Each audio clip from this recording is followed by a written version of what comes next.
Operation tiger बद्दल खासदार संजय राऊत यांनी प्रतिक्रिया दिली आहे। आमचे 9 खासदार एकत्र आहेत।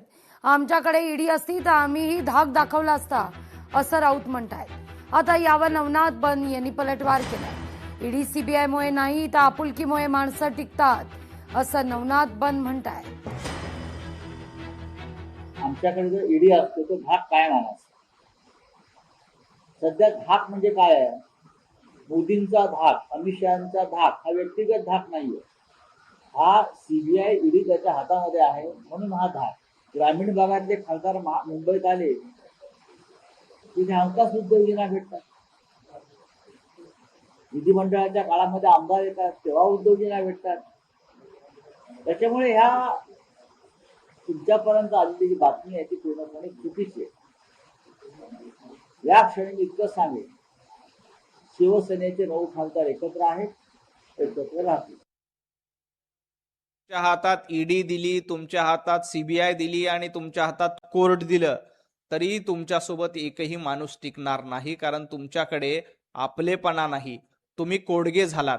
त्यामुळे तुम्ही अशा पद्धतीनं ईडी सीबीआय काय सांगताय? तुमचं महायुतीचं सरकार, महाविकास आघाडीचं सरकार असताना तुम्ही अनेक आमदारांना, अनेक नगरसेवकांना फोडण्यासाठी प्रयत्न केले, पण तुम्ही साधा नगरसेवक फोडू शकला नाही। त्यामुळे तुमच्या हातात ईडी सीबीआय दिल्यानंतर काहीही फरक पडणार नाही। ईडी सीबीआय देऊन पक्ष फोडले असते तर काँग्रेसचं राज्य या देशातनं कधीच गेलं नसतं। खासदारांच्या बैठकीतील उद्धव ठाकरेंच्या आदेशांबाबत चर्चा आहे।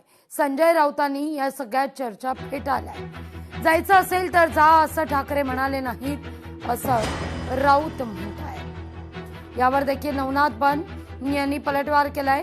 शिवबंधन बांधून शपथ घेऊन माणसं टिकत नाहीत असं बन यांचं म्हणणं आहे। खासदारांच्या बैठकीमध्ये सर्वाधिक काळ पूर्ण वेळ मी होतो। शिवसेना पक्षप्रमुखांनी अशा प्रकारचं कोणतंही वक्तव्य केलेलं नाही, हे मी ठामपणे सांगितलं। जायचं असेल त्यांनी जा, हे त्यांचं वाक्य त्यांच्या तोंडी घातलेलं आहे।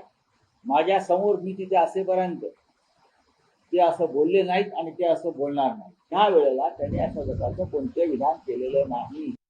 शिवबंधन किंवा शपथा लागत नाहीत, तर त्यासाठी प्रेम, आपुलकी आणि माणुसकीचं बंधन लागतं।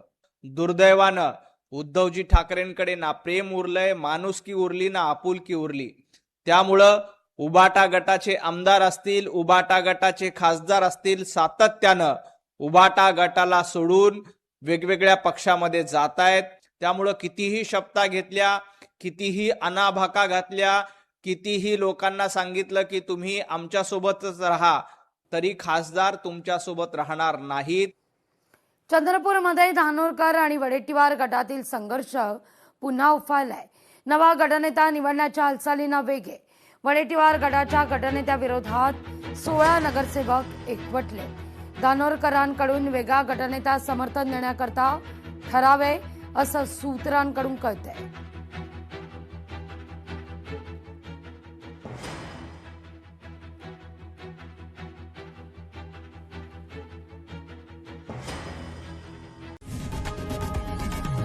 लोकशाही मराठी ऐका, पहा, जागरूक रहा।